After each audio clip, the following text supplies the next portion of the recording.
ये बहुत पुराने समय की बात है। एक छोटे से कस्बे की एक पुरानी सराय में एक नौजवान मुसाफिर आकर ठहरा। उसका नाम रजब था। वह कई दिनों से सफर पर था, पहाड़ों, जंगलों और सुनसान वादियों से गुजरते हुए आखिरकार शाम के वक्त इस कस्बे तक पहुंचा। सूरज ढलने को था, आसमान में हल्की लालिमा छा रही थी और हवा में खजाओं की ठंडक घुली हुई थी। थकान से टूटा हुआ रजब ने सोचा कि आज की रात यहीं आराम करेगा। सराय के दरवाजे पर एक पुरानी चरमराती लकड़ी की तख्ती लटक रही थी, जिस पर धूल और जंग के नीचे धुंधले अक्षरों में लिखा था, पुरानी कारवां सराय, मुसाफिरों की आरामगाह। उसने दरवाजा धक्का दिया तो अंदर से ठंडी हवा का झोंका आया, जैसे सदियों की खामोशी ने अचानक करवट ली हो। अंदर एक छोटा सा दिया टिमटिमा रहा था, जिसकी हल्की रोशनी में लकड़ी के पुराने स्तंभों पर समय के निशान साफ दिख रहे थे। काउंटर के पीछे एक बुजुर्ग सरायदार बैठा था। उसकी दाढ़ी बर्फ जैसी सफेद थी और आंखों में एक अजीब सी चमक, जैसे उसने बहुत कुछ देखा हो। सलाम अलैकुम बाबा, रजब ने कहा। बूढ़ा मुस्कुराया। वालेकुम अस्सलाम। मुसाफिर, कहां से आ रहे हो इस सुनसान रास्ते से? उत्तरी पहाड़ियों से, रजब ने जवाब दिया। मंजिल अभी दूर है, लेकिन रात गिरने लगी है तो सोचा यहीं ठहर जाऊं। बूढ़े ने धीरे से सिर हिलाया और लकड़ी की एक पुरानी चाबी उसकी ओर बढ़ाई। कमरा नंबर 7, ऊपर वाली मंजिल पर। लेकिन खबरदार, अगर रात में तुम्हें नीचे आंगन में किसी के कदमों की आहट सुनाई दे तो झांकने की कोशिश मत करना। रजब थोड़ा चौंका, फिर हल्की मुस्कान के साथ बोला, क्यों बाबा, यहां कोई पुरानी कहानी मशहूर है क्या? बूढ़े ने बस इतना कहा, यह सराय बहुत पुरानी है बेटा, बहुत पुरानी। कुछ कहानियां वक्त के साथ नहीं मरती, बस चुप हो जाती हैं। रजब ने सामान उठाया और ऊपर चला गया। कमरा साधारण लेकिन साफ सुथरा था। एक लकड़ी का बिस्तर, एक पुराना आईना और खिड़की से दिखता हुआ सूना आंगन। दीवारों पर पुराने जमाने के निशान झिलमिला रहे थे। हवा में लकड़ी के धुएं और पुरानी मिट्टी की खुशबू घुली हुई थी। बाहर आंगन में एक पुराना बरगद का पेड़ खड़ा था, जिसके नीचे घोड़े बंधे हुए हल्की हल्की सिसकारियां भर रहे थे। उसी सराय में एक बूढ़ा मुसाफिर भी ठहरा हुआ था, जिसका नाम शेख सालेह था। संयोग से वह भी उसी गांव की ओर जा रहा था जहां रजब को पहुंचना था। दोनों की मुलाकात रात के खाने के वक्त हुई। जब रजब ने शेख सालेह को सलाम किया तो उन्होंने मुस्कुराकर जवाब दिया, बेटा, तुम्हारी आंखों में सफर की थकान तो है, मगर दिल में कुछ तलाश भी नजर आ रही है। रजब ने हैरानी से पूछा, आपको कैसे पता चला बाबा? शेख सालेह ने दिए की रोशनी में बैठते हुए कहा, जो लोग तलाश में होते हैं उनकी नजर में एक अलग सी चमक होती है। खाने के बाद सराय के आंगन में सन्नाटा छा गया।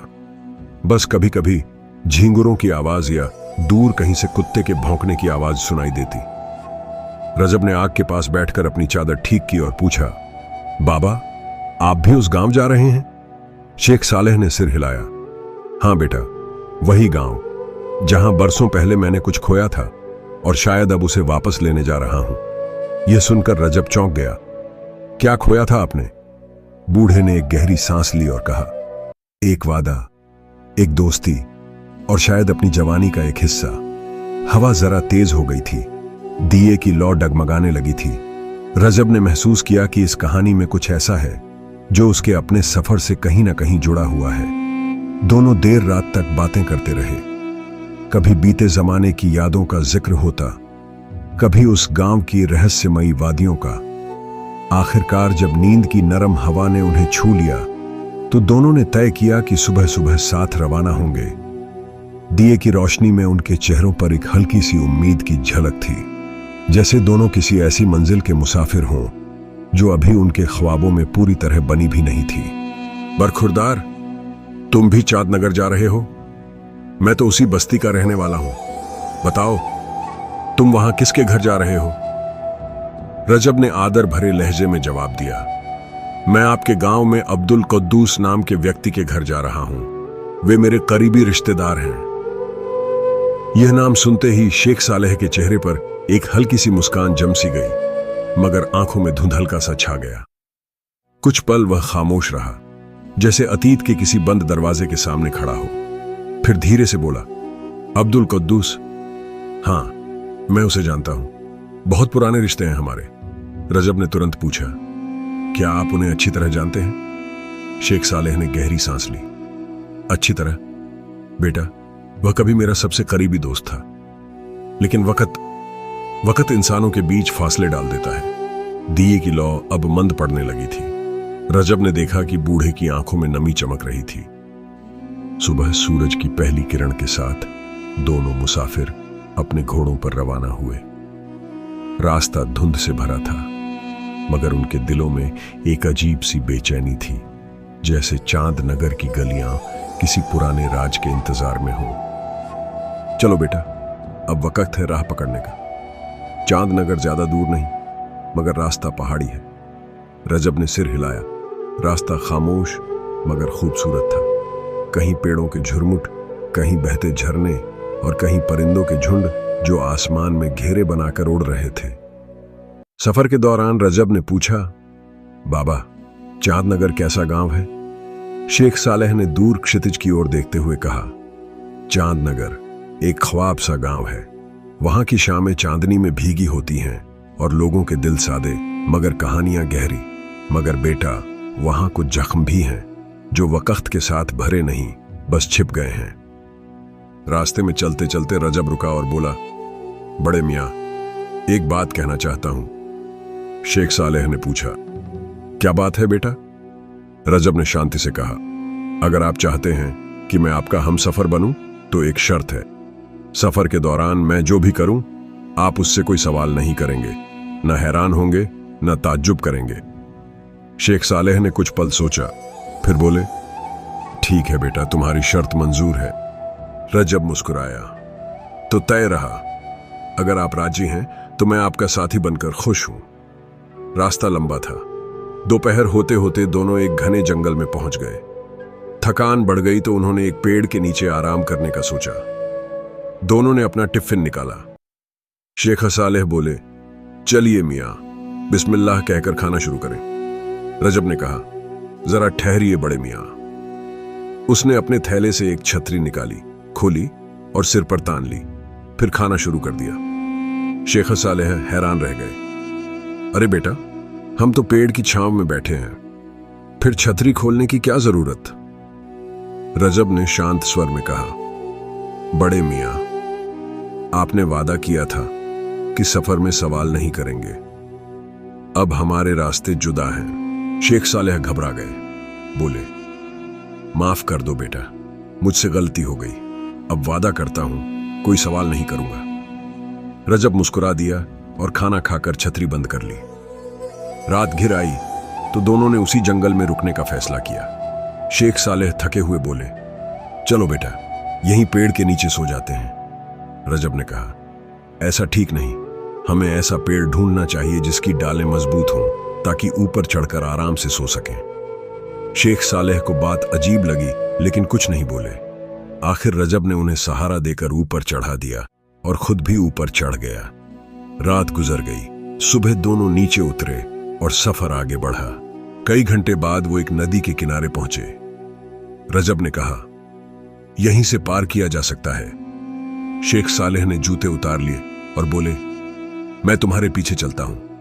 लेकिन रजब ने जूते पहने ही पानी में कदम रख दिया। पानी घुटनों तक था, पर वह बेफिक्र चलता गया। शेख सालेह मन ही मन बोले, अरे ये तो मूर्ख है, नए जूते पानी में भिगो दिए। मगर उन्होंने कुछ कहा नहीं। आखिर दोनों चांद नगर पहुंच गए। शेख सालेह बोले, बेटा, मेरे साथ घर चलो, मेरी बेटी बहुत अच्छा खाना बनाती है, आज मेरे मेहमान बनो। रजब ने कहा, बड़े मियां, मुझे अपने रिश्तेदार से तुरंत मिलना है। अगर रात रुकना हुआ तो सराय में ठहर जाऊंगा। शेख सालेह बोले, जैसी तुम्हारी मर्जी बेटा, सफर अच्छा रहा। रजब ने रुखसत होते हुए कहा, बड़े मियां, एक बात याद रखिएगा, जब घर पहुंचे तो दरवाजा खटखटाइएगा और थोड़ा खांस लीजिएगा, ताकि घर वालों को पता चल जाए। शेख सालेह हंसकर बोले, अरे बेटा, मैं अपने ही घर जा रहा हूं, वहां खांसने या दस्तक देने की क्या जरूरत। लेकिन जब वो घर पहुंचे तो न जाने क्यों रजब की बात याद आ गई। उन्होंने दरवाजा खटखटाया और हल्की सी खांसी ली। अंदर से उनकी बेटी जैनब बिनते सालेह ने दरवाजा खोला। वो बोली, अब्बा जान, मैं नहाने जा रही थी। आपकी खांसी और दस्तक से पता चल गया कि आप आ गए हैं। शेख सालेह मुस्कुराए। अरे बेटा, रास्ते में एक अजीब नौजवान मिला था, उसका किस्सा सुना दूं। उन्होंने पूरी कहानी सुनाई। जैनब बहुत ध्यान से सुनती रही। उसे वो नौजवान बहुत समझदार और दिलचस्प लगा। जैनब बोली, अब्बा जान, वो लड़का मूर्ख नहीं बल्कि बहुत बुद्धिमान है। शेख सालेह ने पूछा, कैसे? जैनब बोली, आपने कहा उसने पेड़ के नीचे बैठकर छतरी खोली। वो इसलिए ताकि ऊपर बैठे परिंदों की गंदगी या कुछ और खाने में न गिर जाए। उसने समझदारी से खाना बचाया। और जब उसने आपको पेड़ पर सुलाया तब भी यही वजह थी। जंगल में जंगली जानवर और सांप बिच्छू होते हैं, वो आपकी हिफाजत चाहता था। और जब उसने जूते पहनकर नदी पार की तो ये भी अक्लमंदी थी। अगर नंगे पैर पत्थर या कांटा चुभ जाता तो बड़ा नुकसान होता। उसने जूतों को नहीं, अपनी जान को अहमियत दी। शेख सालेह चुप रहे, फिर बोले, सच कहा बेटा, वो तो बड़ा समझदार निकला। जैनब मुस्कुराई। अगर आप अनुमति दें तो कल उसे खाने पर बुलाइए। अगली सुबह शेख सालेह सराय पहुंचे। रजब जाने की तैयारी कर रहा था। उन्होंने कहा, बेटा, आज शाम मेरे घर आओ, मेरी बेटी की इच्छा है। रजब ने पहले मना किया, पर जब सुना कि बेटी ने खास खाना बनाया है तो कहा, इंशाअल्लाह जरूर आऊंगा। शाम को जब रजब आया तो शेख सालेह ने स्वागत किया। घर में एक वफादार मगर लालची नौकर भी था। जैनब ने उसे खाना देते हुए कहा, जब यह खाना उस नौजवान के सामने रखो तो यह शेर कहना, चांद 14वीं का और आसमान में तारे घने घने, 4 मीनार मस्जिद के चारों कोनों में खड़े खड़े। नौकर ने शेर याद किया, मगर खाने की खुशबू से खुद को रोक न सका। उसने कुछ बोटियां और एक रोटी खा ली।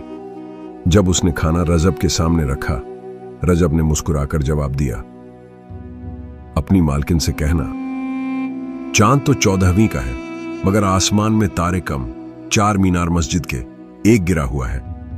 नौकर ने शेर दोहराया तो जैनब समझ गई। उसने पूछा, सच बताओ, तुमने खाना चुराया है? नौकर ने डरकर सब सच कह दिया। जैनब ने कहा, मैंने शेर के जरिए बताया था कि 4 रोटियां और पूरा खाना है।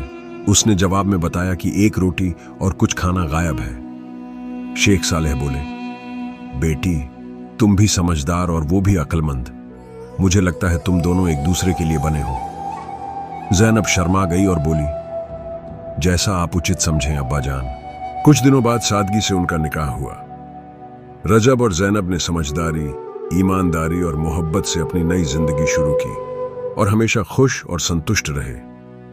इस कहानी से सीख, कभी कभी जो बातें या काम हमें अजीब लगते हैं, उनके पीछे गहरी समझ और अनुभव छिपा होता है।